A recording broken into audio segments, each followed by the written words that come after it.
আস্তে আস্তে হাতে হাত, আস্তে আস্তে স্টেপ বাই স্টেপ গ্রাজুয়ালি এটা শারীরিক সম্পর্কের দিকে ধাবিত হয় যুবক ভাইয়ারা, ঠিক কিনা বলেন যুবক ভাইয়ারা? ওয়ালা তাকরাবুজ জিনা, তোমরা জিনার আশেপাশেও এসো না।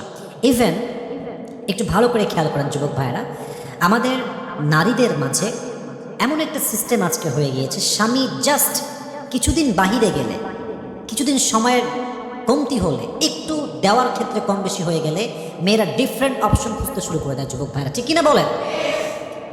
ইভেন অনেক যুবক আছে দেখবেন বউ একটু অসুস্থ অথবা প্রেগনেন্ট, সাময়িক প্রেগনেন্ট হওয়ার পরে কি হয় জানেন? ফিজিক্যাল রিলেশনশিপটা অ্যালাউ থাকে না, এটা মেডিকেলিও আসলে নিষেধ করা যায় না। তো দেখা যাচ্ছে 2 মাস 3 মাস গ্যাপ আছে, স্বামী এতটা চরিত্রহীন হয় যে মাত্র সামান্য সময় যে নিজের বিশ্বাস ধরে রাখবে বইয়ের জন্য, নিজের চরিত্র ধরে রাখবে এটাও পারে না। ওই 2 মাসের মাঝেও অন্য নারীর সাথে পরকীয়ার সম্পর্কে জড়িয়ে যায়। যুবক আছে না যুবক ভাইরা? আমরা জানবো যে কি কি কারণে পরকীয়া হয়।